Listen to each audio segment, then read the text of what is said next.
Psychedelic substances like psilocybin, ketamine, and MDMA, once dismissed as mere party drugs, are being reevaluated for their therapeutic potential in addiction. Several studies reveal promising outcomes where conventional therapies fall short, indicating rapid and lasting benefits from just a few sessions of psychedelic-assisted therapy, which combines low-dose drug use with talk therapy. However, effectiveness and protocols still need more research, emphasizing that such treatments are not suitable for self-administration without professional guidance. Be true for some people. After years of being seen as dangerous party drugs, psychedelic substances are receiving renewed attention as therapies for addiction. Far more research is needed, according to a new special series of articles in the Journal of Studies on Alcohol and Drugs, published at Rutgers University. Psychedelics are substances that essentially alter users' perceptions and thoughts about their surroundings and themselves. For millennia, indigenous cultures have used plants and fungi with psychedelic properties, traditional medicine, and spiritual ritual. And for a time in the mid-20th century, Western researchers became interested in the potential for psychedelics to help treat a range of psychiatric conditions, including substance use disorders. That research ground to a halt not long after it began, and we'll get into the reasons why.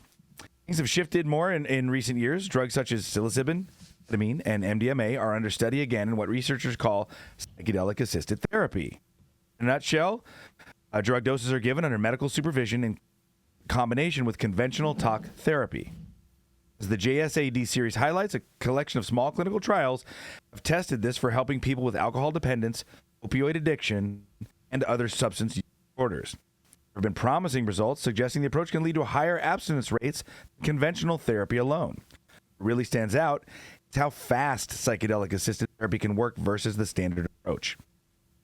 Lasting benefits have been seen after just 1 to 3 treatment sessions. People with substance use disorders typically use drugs to hide from their troubling thoughts and feelings. Psychedelic-assisted therapy, by contrast, seems to help lift the veil and allow people to have insights or light bulb moments that aid in their recovery. Patients may, for example, have renewed feelings of self-efficacy that make it easier to adopt healthier behaviors and coping skills. No one yet knows exactly how psychedelics do this. One theory is that they act via neuroplasticity, the brain's ability to reorganize its wiring. It's clear that much more research is needed. There's still a lot of questions. Which psychedelics are effective for which substance use disorders? Which protocols work best? This will take funding, which until now has come mainly from private sources. Government funding is just starting to open up now.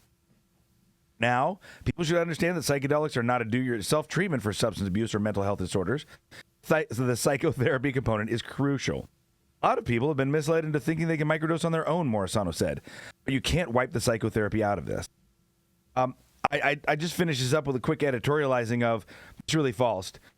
Some people do have levels of PTSD and or schizophrenia or other trauma that will require a psychologist.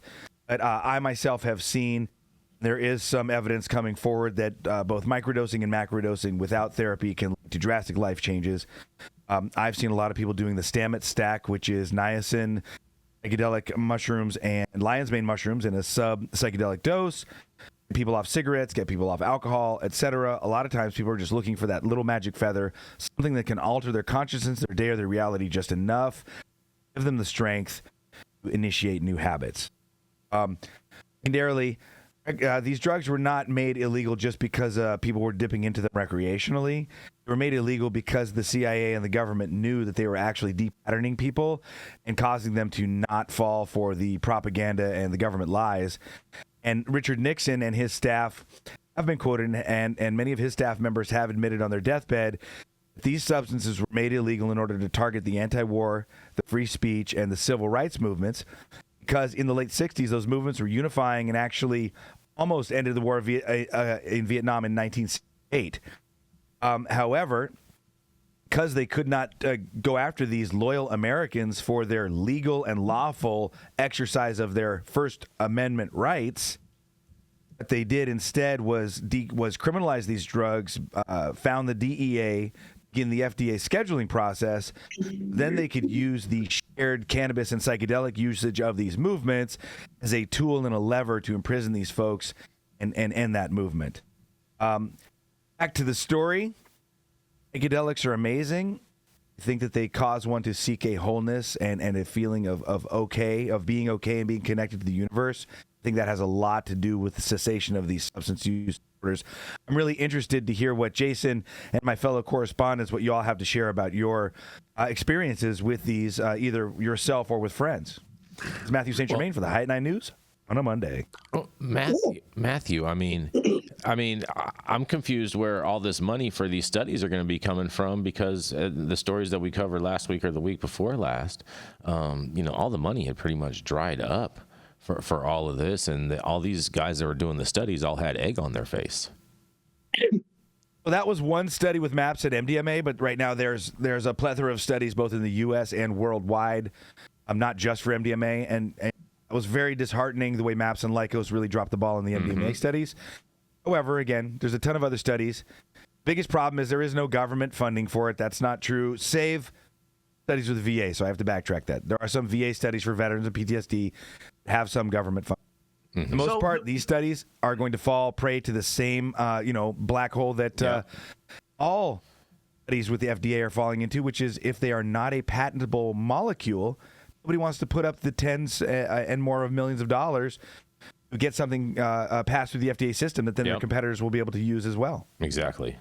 Very true. Very true. That's why you see MindMed, Remind, and these other companies going after patentable analogs, because you can patent an analog of psilocybin where you can't patent psilocybin.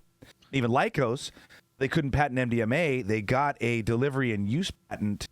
And if MDMA would have been prescription legal, Lycos would have been the exclusive provider for 5 years. Yeah, it would have been the only still, way you could it's the capitalist capture and everything being all about the money.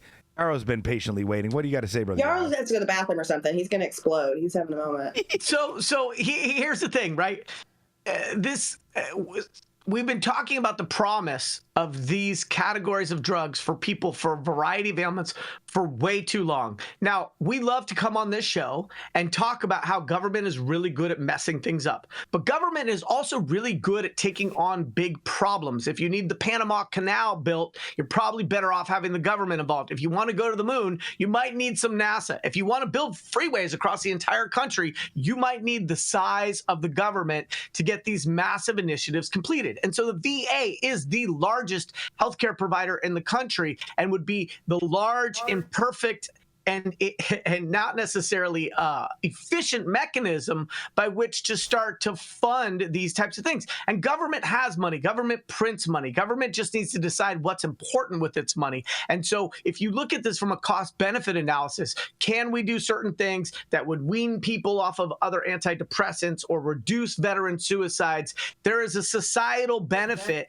to government putting money into these studies. The problem is that we've been talking about the potentials for way too long. And if government doesn't fund these studies to create this medical data and efficacy and understanding, then private enterprise has to come in. And when private enterprise comes in, it has to think about its return on investment. And so to Matthew's point, because some of these things are not patentable and there's no barriers to entry that can be created around a business model for some of these therapies, then it becomes a problem. Or they're charging $60,000 and only the most affluent can go to a weekend of medicinal mushroom meditation. And so I think it is a very strong case study for why government needs to get involved, put money into these things, and really push forward the advancement of medical science, because typically these studies take 3 to 5 years. It is 2024. What are they waiting for? We've been on the precipice of breakthroughs for a really long time. And in my opinion, the only holdback is time and money, and we need to be able to fund these in a way that is very much government involved, in my opinion. Fair enough. You have any thoughts on this, Jenny Beth, before we move on?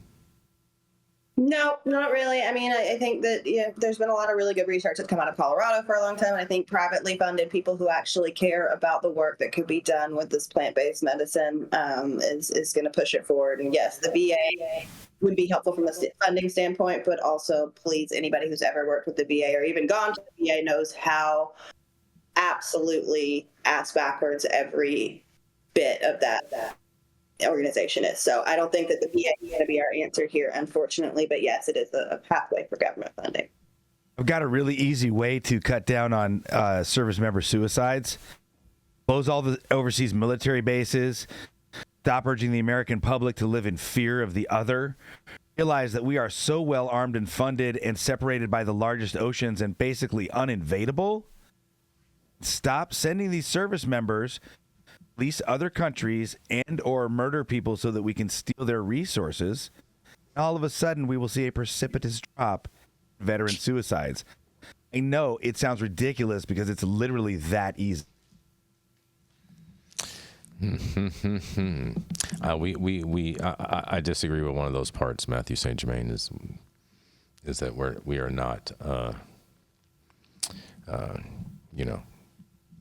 but nonetheless, we're going to keep this thing rolling. I have a fun story for you, Mathieu St. Germain. Oh, did you? Yarrow's screaming at you, Jason. Did you? Why are you saying it so softly, Jason? Are you trying to seduce Matthew? What's going on? I don't know. No, Well, he's Yarrow- not. I think Jason I think that one was people without trying. it was hard to recover from logical insight. I It's don't like, know oh yeah, about wait a minute. What Matthew is talking about is fundamentally revisiting the Monroe Doctrine and whether our foreign policy is best served by having many places where we have bases, U.S. service people, and whether that at the end of the day serves both our foreign policy needs as well as the needs of our populace. And we don't just have to pay for the bases and the money to get the logistics done and the shipping of everything to the bases. We actually pay each of those countries several $billion per year per base. If we were to close those overseas bases and realize, once again, ain't nobody coming to get us, use that money to... There are people coming here to get us. Food forests in America. We could use that money to feed, Just clothe, saying. and give counseling to the homeless. We could actually use that money to focus on American citizens, maybe live in a country that we could be proud of again. I don't know. We need an Iron Dome. I'll tell you that much. Oh boy. But nonetheless, And all of us live in fear, Brother Jason. I don't All of live us in live in fear. love. I live in strong protection, so I don't have to worry about anything. Yep. So It's called the U.S. Marines. Thanks, guys. yeah. Thank you. I mean, the counter argument to that, Matthew, is that after the Marshall Plan in Europe in World War II, the U.S. military presence has been a counterbalance to dictatorships and to the spread of Oh my some God! power. It's No, the biggest load of bullshit ever. Oh it's boy. a counter argument. We have funded every right-wing dictatorship on the planet, bro. Except Get for the Putin. fuck over yourself. Oh Except boy, for you Putin. guys are you guys It's a lie. yeah. Have Hold on, subverted hold on. We have subverted left-wing We're gonna governments. hold on. Matthew. In order to deal hard drugs to the CIA, have supported right-wing governments. I think that is just one of the most historically statements I've ever heard. I love Right here, it. I love I love it. You I guys love you too. I'm not maybe we'll film a wrestling. I said it was the counter argument. I didn't say it was Yeah. my perspective, but it is the Okay, counter good. argument. I was about to get over and walk over to your house and fucking Slap me upside my head. Never. No violence. No violence. Let me Oh my. Love.